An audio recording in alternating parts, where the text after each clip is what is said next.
कहानी की शुरुआत में हम एक लड़की एन को उसके कमरे में देखते हैं जो आंखें बंद करके दुआएं कर रही थी। वो काफी डरी भी हुई थी कि तभी अचानक उसकी मॉम दरवाजे पर दस्तक देती है, मगर एन दरवाजा नहीं खोलती, जिस वजह से उसकी मॉम को इतना गुस्सा आ जाता है कि वो दरवाजे पर अपना सर पटकने लगती है, जिससे ये बात तो साफ हो जाती है कि एन अपनी मॉम से ही डर रही थी। फिर इसके बाद सीन यहाँ से कुछ सालों आगे चला जाता है जहाँ एन अब बड़ी हो गई है और वो एक सिस्टर बन गई है जिन्हें नन भी कहा जाता है। वो इस वक्त एक डॉक्टर के पास बैठी थी जो एन को बताती है कि तुम्हारी मॉम एक बहुत ही अच्छी औरत थी। जब तुम छोटी थी तो वो अक्सर मेरे पास आया करती थी। वो मेरी काफी देखभाल करती थी, जैसे मेरे बाल कंघी कर दिया करती थी। मगर फिर अचानक उनका बर्ताव काफी अजीब हो गया। वो एक गाना गाकर मुझे दुख देने लगी। मेरे साथ उनका सलूक ही बदल गया और ऐसा वो जानबूझ के नहीं करती थी, बल्कि उनके अंदर एक अजीब सी आवाज उन्हें ऐसा करने पर मजबूर करती थी, क्योंकि असल में वो पोजेस हो चुकी थी, मतलब कि शैतान ने उन पर कब्जा कर लिया था। इसके बाद दिखाया जाता है कि 1835 में एक्सोर्सिज्म सिखाने के लिए एक स्कूल बनाया गया। एक्सोर्सिज्म यानी काले जादू का तोड़। लेकिन अब क्योंकि पोजेस्ड यानी जिन पर शैतान ने कब्जा किया हुआ था उनकी तादाद बढ़ती जा रही थी, तो उसी स्कूल में अब उन लोगों को भी रखने का फैसला किया जाता है जो पोजेस्ड हो, जहाँ उन सबकी देखभाल सभी सिस्टर्स और नन्स करेंगे, मगर वो एक्सोर्सिज्म से दूर रहेंगे क्योंकि सभी फादर्स और प्रीस्ट एक्सोर्सिज्म सीखकर उनकी पोजेशन को खत्म करेंगे, जिससे वो बिल्कुल ठीक हो जाए। अब हम एन को देखते हैं जो पहले एक बड़े चर्च में रहती थी, मगर अब वो भी इस स्कूल में आ जाती है। हालांकि वो एक नन है, सिस्टर है, एक्सोर्सिज्म से उसका कोई लेना देना नहीं है, मगर फिर भी एक्सोर्सिज्म सीखने में उसकी काफी दिलचस्पी होती है। फिर जब वो क्लास में थी तो वही डॉक्टर जिससे एन बातें कर रही थी वो सबको जादू टोने और इसके तोड़ के बारे में बता रही। यहाँ पर कुछ मरीज ऐसे थे जिनका ध्यान एन रख रही थी। कुछ वक्त पहले ही यहाँ एक और मरीज भी आई थी जिसका नाम नेटली था, जो सिर्फ एक 10 साल की बच्ची थी। एन उससे बातें करती है, हंसी मजाक करती है, जिससे वो बच्ची काफी खुश रहती है और एन को वो बहुत पसंद करती है। अब रात को जब एन अपने कमरे में थी तो तभी उसे किसी के पुकारने की आवाज आती है, इसके साथ ही उसे कुछ आहट भी महसूस होती है। वो चेक करने बाहर जाती है, मगर वहाँ कोई भी नहीं था। फिर जब वो मरीजों वाले एरिया में घूम रही थी तो तभी उसे किसी बच्चे की रोने की आवाज आती है, वो भी कई बार, बहुत ज्यादा। उसे कुछ भी समझ नहीं आ रही थी कि आखिर ये आवाज आ कहाँ से रही, मगर फिर तभी अचानक उसके सामने नेटली आ जाती है। उसे देख वो थोड़ी हैरान रह जाती है, ये सोचकर कि वो बाहर कैसे आ गई, क्योंकि सारे मरीजों को हमेशा ही उनके कमरों में बंद करके रखा जाता है और सिर्फ 2-3 नंजी अंदर जाती थी। मगर फिर वो उसे थोड़ी बहुत बात करके दोबारा कमरे के अंदर भेज देती है। वो फिर जब नीचे वाले हिस्से में आ रही थी तो उसे दोबारा से किसी के पुकारने की आवाज सुनाई देती है। तो वो यहाँ इस बारे में सोचने लगती है कि आखिर ये आवाजें मुझे सुनाई क्यों दे रही हैं, क्योंकि वो दरअसल इन आवाजों को थोड़ा बहुत पहचान चुकी। इसके बाद वो क्लास के पास से गुजरती है जहाँ हेड फादर सारे नए फादर्स और प्रीस्ट को क्लास दे रहे थे और सभी को एक्सोर्सिज्म के बारे में बता रहे थे। वो यहाँ एक लड़की की वीडियो दिखाते हुए बताते हैं कि ये पोजेस हो गई थी, इस पर एक्सोर्सिज्म ने काम नहीं किया, जिस वजह से इसकी मौत हो गई, क्योंकि उस पर शैतान का कब्जा बहुत ही ज्यादा गहरा था। अब एन भी आकर चुपके से इस क्लास में बैठ जाती है, क्योंकि उसकी दिलचस्पी तो इस टॉपिक पर पहले ही बहुत थी। फादर उसे देख लेते हैं मगर कुछ नहीं कहते। आगे फादर बताते हैं कि जब हम किसी इंसान के सामने जाते हैं तो एक तरह से हम किसी जंग के मैदान में आ जाते हैं, इसीलिए हमें पूरा ध्यान रखना पड़ता है और अपने सारे हमले भी बिल्कुल तैयार रखने पड़ते हैं। हमें गॉड की कई बातों को हमेशा याद रखना होता है, क्योंकि शैतान और उसके साथी हमारा ध्यान भटकाने की कोशिश करते हैं। अलग अलग चालें चलकर, जाल बिछाकर वो हमें कमजोर करने की कोशिश करते हैं, इसीलिए हमें उनका सामना काफी अच्छे से करना होगा और कुछ भी हो जाए गॉड पर यकीन रखना होगा, क्योंकि तभी हम किसी पोजेस्ड इंसान पर एक्सोर्सिज्म करके उसे ठीक कर सकते हैं, जो कि बहुत बार नहीं हो पाता और शैतान का शिकार पोजेस्ड इंसान मारा जाता है। फिर इसके बाद एन इसी लड़की की रिकॉर्ड फाइल और रिकॉर्डिंग चेक कर रही होती है, जिसमें उस लड़की ने भी एक आवाज के बारे में बताया था कि वो आवाज मुझे अक्सर सुनाई देती है। अब यही हम एक पुराने वक्त का सीन देखते हैं जहाँ एन डॉक्टर को बता रही थी कि जब मेरी मॉम पोजेस्ड थी तो उन्हें भी कोई आवाज सुनाई देती थी जो उनसे सिर्फ एक ही बात करती थी कि मैं तुम्हें नहीं बल्कि तुम्हारी बेटी एन को लेना चाहती हूँ, क्योंकि वो खास है, गॉड की तरफ से चुनी हुई सिपाही ही है जो हमारे खिलाफ लड़ेगी। अब लाइब्रेरी में एन और लोगों के रिकॉर्ड्स भी पढ़ना चाहती है, मगर वहाँ बैठी नैन उससे कहती है कि जो रिकॉर्ड फाइल तुमने देखी बाहर बस वही पड़ी है और इसके अलावा मैं तुम्हें कुछ नहीं दिखा सकती। अब हेड नन एन को समझाती है कि आइंदा की बात तुम कभी भी प्रीस्ट और फादर की क्लास में नहीं जाओगी, समझ गई ना, क्योंकि वहाँ एक्सोर्सिज्म सिखाया जाता है जिसे तुम दूर ही रहो। जिस पर एन कहती है एक्सोर्सिज्म सिर्फ मर्द ही करते हैं जबकि औरतें भी इसे कर सकती हैं, तो इसमें क्या बुराई है। जिस पर नन साफ मना कर देती है कि जो भी है बहरहाल तुम नहीं जाओगी, जिस पर एन को उसकी बात माननी ही पड़ती है। यहाँ पर हेड फादर भी थे जिनकी क्लास में एन चली गई थी। वो बताते हैं कि एन सीखना चाहती है तो इसे सीखने दे। नन बोलती है एक्सोर्सिज्म सीखकर ये खतरा ही मोल लेगी जिससे मैं इसे बचाना चाहती हूँ क्योंकि मैं इसकी हिफाजत करना चाहती हूँ। इसके बाद एन एक बूढ़े मरीज की देखभाल कर रही होती है, मगर तभी अचानक वो उसकी मॉम वाला गाना गाने लगता है जो सुन वो परेशान हो गई थी। लेकिन तभी वो बूढ़ा आदमी उस पर हमला कर देता है और एन को पकड़ लेता है। वो उससे बचने की कोशिश कर ही रही थी कि तभी वो मरीज खुद ही बेहोश हो जाता है। अब इस बारे में नन और हेड फादर अपने सीनियर प्रीस्ट से बात कर रहे थे, जिस पर वो प्रीस्ट कहते हैं कि सिर्फ एन की यहाँ मौजूदगी से ही वो पोजेशन दोबारा से शुरू हो गया है। जब भी तो बूढ़े आदमी को शैतान ने पोजेस्ट कर लिया, मतलब की बात काफी बड़ी है, खतरे वाली है। जो सुन नन कहती है कि अगर ऐसा है तो हमें एन को दोबारा से बड़े चर्च भेज देना चाहिए जहाँ से वो आई है। जिस फौरन हेड फादर कहते हैं कि इसका कोई फायदा नहीं होगा, जगह बदलने से शैतान पीछा नहीं छोड़ते, तो मैं चाहता हूँ कि उसे यहीं रखकर एक्सोर्सिज्म सिखाना चाहिए। इस पर नैन कहती है कि नहीं, ऐसा नहीं हो सकता, सालों से चलते आ रहे रस्म रिवाज के ये खिलाफ है। ये बात तय है कि कोई औरत एक्सोर्सिज्म नहीं कर सकती। फादर बोलते हैं कि हम उसे किसी का तोड़ करने के लिए नहीं सिखाएंगे, बस इतना उसे सिखा देंगे कि वो अपनी हिफाजत खुद कर ले, क्योंकि मुझे महसूस हुआ है कि उसका काफी करीबी ताल्लुक है। जिस फौरन नैन बोलती है कि इसमें कौन सी बड़ी बात है, गॉड से तो हम सबका ही करीबी ताल्लुक है। जिस पर फादर कहते हैं गॉड से नहीं, शैतान से, उसका शैतान से करीबी ताल्लुक है। फिर अगले दिन एन एक्सोर्सिज्म वाली क्लास में जाने लगती है, जहाँ एक फादर जिसकी एन से दोस्ती हो गई थी उसके अलावा सब इस बात से नाखुश थे। क्लास खत्म होने के बाद फादर उन्हें असली एक्सोर्सिज्म की झलक दिखाने के लिए ऊपर वाले फ्लोर पर ले जाते हैं। ये एक ऐसी जगह थी जहाँ सबसे खतरनाक पोजेशन वाले लोगों को हिफाजती कमरों में रखा जाता है, और जिस कमरे के पास वो आए थे इसमें नेटली को रखा गया था क्योंकि उसका पोजेशन काफी बढ़ गया था। तब हेड फादर दो छोटे फादर जो अब एक्सोर्सिज्म सीख रहे थे उन्हें इस कमरे में भेजने का फैसला करते हैं एक्सोर्सिज्म करने के लिए, और उन्हें बताते हैं कि जिस पर तुम एक्सोर्सिज्म करने जा रहे हो वो सबसे खतरनाक शैतान है जो सबकी खुफिया राज, उनकी शर्मिंदगी और सभी गुनाहों को जानता है, जिन्हें वो फिर उस इंसान के खिलाफ इस्तेमाल करता है जिसके अंदर वो होता है, और ऐसा करके वो उसकी आत्मा को तोड़ता है। तो तुम इस चीज का खास ध्यान रखना। फिर इसके बाद वो एक्सोर्सिज्म करने के लिए उस कमरे के अंदर चले जाते हैं और अपने जादुई अल्फाज और मंत्र पढ़ने लगते हैं, लेकिन पोजेस्ड हुई नेटली पर इनका कोई असर नहीं होता। वो अब उल्टा इन्हें ही डराने लगती है और इन पर हमला कर देती है, जिसके बाद वो कूदकर सीधा जाकर छत से लग जाती है। अब इस कमरे की खिड़की के शीशे ऐसे थे जिनसे बाहर का कुछ भी नजर नहीं आता था, जबकि बाहर खड़े लोग अंदर देख सकते थे। एन बाहर खड़ी ये सब कुछ देख रही थी कि तभी नेटली खिड़की के पास आकर बाहर एन को देखने लगती है, जो जाहिर है इस वजह से मुमकिन हुआ क्योंकि इस वक्त वो शैतान के कब्जे में थी, और वो यहाँ एन को डराने लगती है। जैसे वो अपनी आंखों पर हाथ रख लेती है और उसके हाथों से कीड़े निकलने लगते हैं। फिर वो शैतान एन से कहता है तुम मुझे अपने अंदर आने दो, मतलब कि तुम मुझे खुद को पोसेस्ट करने दो।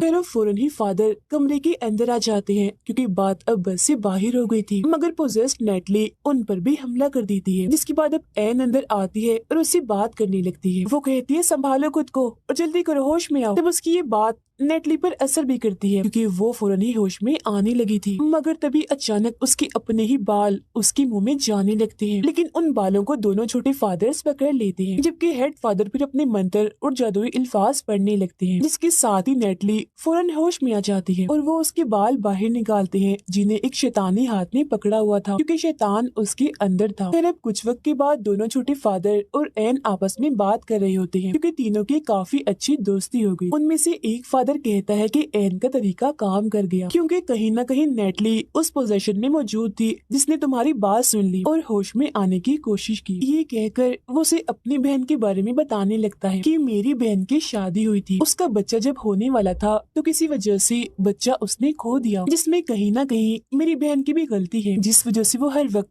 सदमे में शर्मिंदगी में रहती है और मैं उसकी वजह से बहुत परेशान। फिर अब रात के वक्त एन को एक बुरा सपना आता है जिसमें उसकी माँ ही उसे डराती है, जिससे एन भी काफी परेशान हो गई थी। इसके बाद वो नेटली के पास जाती है और पूछती है कि अब तुम्हें कैसा महसूस हो रहा है, जिस पर नेटली बताती है कि मुझे एक बुरा सपना आया था जिसमें मैंने एक जगह देखी जहाँ पर बहुत सारे लोग थे। वो सभी लोग चिल्ला रहे थे, साथ ही साथ एक आवाज भी सुनाई दे रही थी। वो मुझे काफी डरावनी चीजें भी दिखा रहे थे, डरा रहे थे और वैसे करने को कह रहे थे जैसा वो लोग कर रहे थे। और एन, वहाँ मैंने तुम्हें भी देखा, तुम भी चिल्ला रही थी। जो सुन एन थोड़ा और परेशान हो जाती है। फिर इसके बाद वो अपने नोट्स बना रही होती है कि जब इंसान पोजेस्ड होता है तो उन्हें क्या महसूस होता है, उनके साथ होता क्या। अपने फादर दोस्त की मदद से वो उन फाइल्स को भी देख लेती है जो देखना मना था, जिससे उसे पता चलता है कि बहुत सारे लोगों की हालत पोजेस्ड होने के बाद सीरियस हो जाती है। फिर उन्हें एक्सोर्सिज्म वाले इस स्कूल में भेज दिया जाता है, मगर यहाँ भी वो ठीक नहीं हो पाते और मारे जाते हैं। ये जानकर एन काफी परेशान हो जाती है क्योंकि नेटली की हालत अब दिन ब दिन खराब होती जा रही थी। फिर उसे पोजेशन से बची एक लड़की का इंटरव्यू मिलता है जिसमें वो बताती है कि मैं बच तो गई थी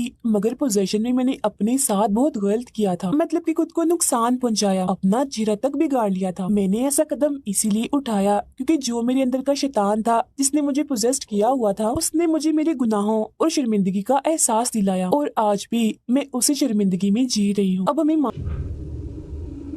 माजी का एक सीन दिखाया जाता है जहां एन की मोम पोजेशन में थी और उस पर हमला करने की कोशिश कर रही थी, मगर फिर अचानक से उसकी मोम ने अपनी ही जान ले ली। अब एन हेड फादर के पास आती है और उन्हें बताती है कि पोजेशन के टाइम पर शैतान उस इंसान की शर्मिंदगी और गुनाहों को इस्तेमाल करता है और जब वो इंसान अपनी शर्मिंदगी और गुनाहों पर पूरी तरह से टूट जाता है तो तब वो इंसान उस पर कब्जा कर लेता है। ऐसा करके वो जीत जाता है और पोजेस्ड हुए इंसान को फिर चाहे जहाँ भी भेजा जाए उसकी मौत ही होगी, क्योंकि शैतान तो पहले ही जीत चुका है। इसीलिए एक्सोर्सिज्म के दौरान हमें लोगों को अंदर से मजबूत करना होगा कि वो लोग अपनी शर्मिंदगी और गुनाहों से ना टूटे, जिस वजह से वो लोग बच जाएंगे, एक्सोर्सिज्म कामयाब हो जाएगा। अब उसकी ये बातें हेड फादर को जरा भी समझ नहीं आती। उनका यहाँ सिर्फ एक ही सवाल था कि आखिर एक 10 साल की बच्ची को क्या शर्मिंदगी और क्या गुनाहों का एहसास होगा, क्योंकि बच्चे तो मासूम होते हैं, मन के पाक साफ होते हैं। तो फिर नेटली के केस में आखिर शैतान ने कैसे उस पर कब्जा किया हुआ है, अब इसका जवाब किसी के पास नहीं था, मगर जो इसकी वजह थी वो काफी बड़ी थी, जिस बारे में हमें थोड़ी देर में पता लगने वाला है। अब एन की बातें यहाँ उसकी फादर दोस्त ने सुन ली थी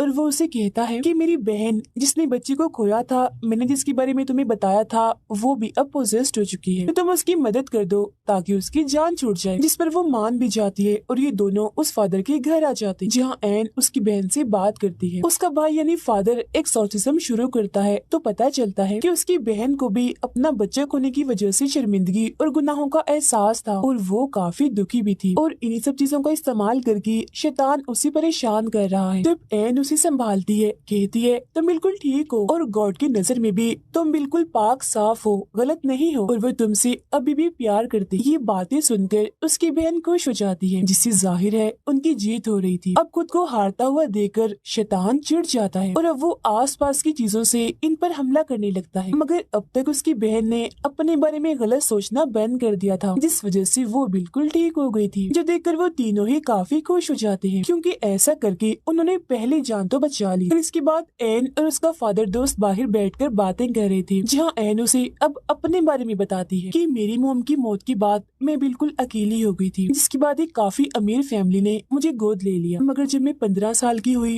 तो मुझे नशे की लत लग गई और मैं गलत रास्तों पर निकल पड़ी, जिसके बाद मेरे साथ पता नहीं क्या हुआ, मुझे याद नहीं, पर मैं प्रेग्नेंट हो गई, मतलब कि मैं माँ बनने वाली थी, जिस वजह से मेरी जिंदगी में काफी मुश्किलें आई, क्योंकि मेरी इस हरकत की वजह से उस फैमिली ने मुझे घर से निकाल दिया था। जिसके बाद मुझे सहारा दिया नन्स और सिस्टर्स ने, जहाँ मेरी बेटी पैदा हुई जिसे मैं पालना नहीं चाहती थी। फिर मैंने दुखी मन से अपनी बच्ची को छोड़ दिया था और उन्हें नन्स ने उसे गोद ले लिया था। जिसके बाद मैंने भी ये फैसला किया कि अब मैं भी इन्हीं की तरह ही एक नन, एक सिस्टर बनूंगी और पूरी इंसानियत की खिदमत करूंगी। और अपनी बच्ची को छोड़ते वक्त मैंने उसके पास एक लॉकेट छोड़ा था जो कि क्रॉस का था, जो बचपन से ही मेरे पास रहा था क्योंकि मेरी मॉम ने ही मुझे दिया था, और तभी से मैं दुआएं मांग रही हूँ कि गॉड मुझे मेरे किए के लिए माफ कर दे। जिसन वो फादर कहते हैं कि मेरा ख्याल है गॉड तुम्हें माफ कर चुके हैं, क्योंकि कई बार मैंने इस बात की झलक तुम्हारे अंदर देखी है। इसके बाद जब एन अपने कमरे में थी तो उसे अपनी मॉम के ख्याल आने लगते हैं। उसकी आंख से भी नोकदार कोई चीज बाहर आती है, जिससे वो थोड़ा परेशान हो गई थी।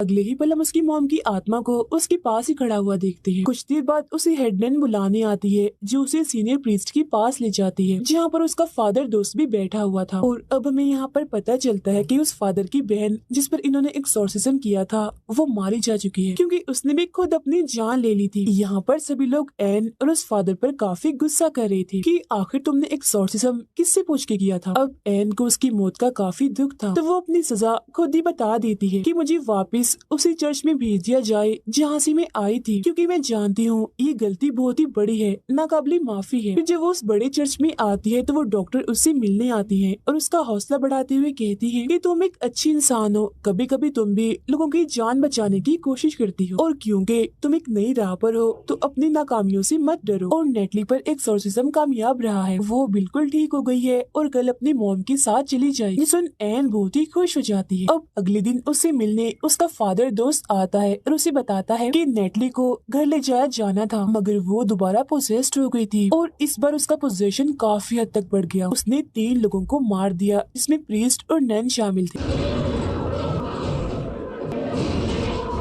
फिर वो उसे क्रॉस लॉकेट देता है और कहता है कि पोजेशन की हालत में नेटली ने कहा था कि इसी में तुम तक पहुंचा दूं। अब उस क्रॉस लॉकेट को देखकर एन समझ जाती है कि तो वही लॉकेट है जो मैंने अपनी बेटी को दिया था उसे छोड़ते वक्त। तो इसका मतलब ये है कि नेटली और कोई नहीं बल्कि मेरी बेटी ही है। और अब हमें यहाँ ये बात पता चल गई है कि शैतान को उस बच्ची में आखिर कोई शर्मिंदगी क्यों नहीं मिली, क्योंकि उसे वो बच्ची नहीं चाहिए थी बल्कि वो तो उसके जरिए बस एन तक पहुँचना चाहता था और उसे नेटली के नाम से तोड़ना, कमजोर करना चाहता था। ये जानकर वो फौरन उस फादर के साथ नेटली को बचाने के लिए निकल पड़ती है क्योंकि वो उसकी बेटी भी है और एक बच्ची भी है तो वो उसे कुछ भी होने देना नहीं चाहती। उधर नेटली को एक खुफिया जगह पर लाया जाता है जहाँ उस पर एक्सॉर्सिज्म चल रहा था और ये वही जगह थी जहाँ पर 1835 के टाइम से ही जादू टोने और एक्सॉर्सिज्म किए जाते थे। यहाँ एक फादर के साथ कुछ प्रीस्ट थे जो नेटली पर जादुई अल्फाज और मंत्र पढ़ रहे थे जिनका उस पर कोई असर नहीं हो रहा था। अब इतनी ही देर में एन भी वहाँ आ जाती है और बस शैतान का प्लान कामयाब हो गया था क्योंकि वो तो चाहता ही ये था। अचानक ही उसके अंदर उसकी सारी ताकतें आ जाती हैं जिनका इस्तेमाल करके सबसे पहले वो इन प्रीस्ट पर हमला करता है और उठाकर इन्हें दूर फेंकता है जिससे सारे के सारे मारे जाते हैं। अब एन उसके पास जाती है और नेटली से बात करने की कोशिश करती है मगर यहाँ शैतान ही उससे बात कर रहा था और पूछता है कि तुमने अपनी बेटी को क्यों छोड़ दिया था, तुम ये बात छुपाओ मत, सबको बताओ। अब यहाँ हमें पता चलता है कि आखिर क्यों एन की मॉम ने अपनी जान ली थी। ऐसा उन्होंने इसलिए किया था ताकि ये शैतान एन तक ना पहुँच सके। दरअसल उन्होंने अपनी बेटी को बचाने के लिए खुद की कुर्बानी दी थी क्योंकि जैसा कि मैंने आपको बताया था कि एन खास है और उसने भी अपनी बेटी को इसीलिए छोड़ा था ताकि वो हर लिहाज से महफूज रह सके क्योंकि वो जानती थी कि ये आवाज यानी ये शैतान उसके पूरे खानदान का पीछा करे। मगर शैतान उसके पीछे पड़ा ही रहा और आज वो उसकी रूबरू आ ही गया। अब यहाँ पर एन अपनी मॉम की तरह ही अपनी बेटी की जान बचाना चाहती थी। वो शैतान को अपने अंदर आने की दावत दे देती है। अगले ही पल शैतान उसके जिस्म में जाकर उसे पोसेस कर लेता है। ये देख एक फादर नेटली की जान बचाने के लिए उसे यहाँ से लेकर भागने लगता है मगर यहाँ के सारे दरवाजे अपने आप ही बंद हो जाते हैं इसीलिए वो उसे छोटी सी जगह से बाहर निकालकर छुपने का कहता है। अब एन जिसे कोई होश नहीं था क्योंकि वो पोजेस्ड थी अपनी बेटी को मारने के लिए आ रही होती है। हालांकि फादर उसे रोकने की कोशिश भी करते हैं मगर वो पहले ही बाहर आ चुकी थी। वो नेटली को पकड़कर एक तालाब में डबोने लगती जो कोई आम पानी नहीं था बल्कि हॉली वाटर था। अब एन तो पूरी तरह से पोजेस्ड है जबकि फादर अंदर बंद है। तो अब नेटली को कौन बचाने आएगा? तो उसे यहाँ बचाने के लिए आती है उसकी नानी इनकी एन की मॉम जो हमेशा से ही उसके पास थी क्योंकि वो उसकी हिफाजत कर रही। तो अब यहाँ एन थोड़ा थोड़ा पोजीशन से बाहर आने लगती है। उसे अपनी फैमिली और अपनी मॉम के साथ गुजारे सभी अच्छे पल याद आने लगते हैं।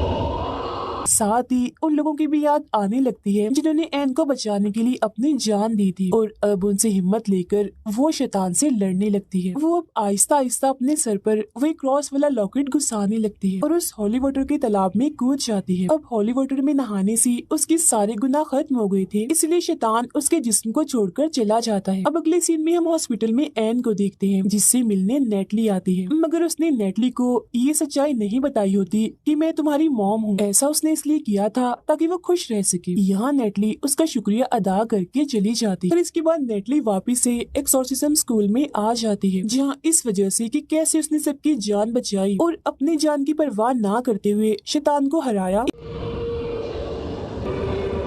इससे सब लोग काफी खुश थे। फिर सीनियर प्रीस्ट उसे कहते हैं कि अब तुम भी एक्सोर्सिज्म सीखोगी, लोगों के काम आओगी और पहली बार ये रिकॉर्ड बनाओगी कि कोई औरत भी एक्सोर्सिस्ट है जो एक्सोर्सिज्म करके लोगों की जान बचाती है। जो सुन एन खुशी से झूम उठती है। इसके अलावा भी सभी लोग काफी खुश थे। हेड फादर भी उसका हौसला बढ़ाते हैं, कहते हैं कि मैं भी तुमसे बहुत खुश हूँ, हमेशा आगे बढ़ती रहो, कामयाब रहो। साथ ही वो उसे चेतावनी भी देते हैं कि अब तुम संभल कर रहना, क्योंकि अगर तुम शैतान को जान चुकी हो तो वो भी तुम्हें जान गया होगा और अगली बार वो चाल किसी और अंदाज में चलेगा, वो अभी भी तुम्हारा पीछा नहीं छोड़ेगा। उसकी ये बात सुनकर और इस पर अमल करने का कहकर वो फौरन यहाँ से निकल जाती है। मगर जब वो गाड़ी में थी तो वहाँ एक पोजेस्ड औरत को देखती है। इसके अलावा जो उसकी गाड़ी का ड्राइवर था अचानक से वो भी पोजेस्ड हो जाता है। असल में ये सब शैतान के साथी थे जिन्हें शैतान ने ही हेल इन्हें जहन्नुम से भेजा था एन को रोकने के लिए। तब एन भी अपना क्रॉस उठाती है और उन्हें रोकने के लिए तैयार हो जाती है, जहाँ तभी अचानक वो सारे पोजेस्ड लोग उस पर हमला कर देते।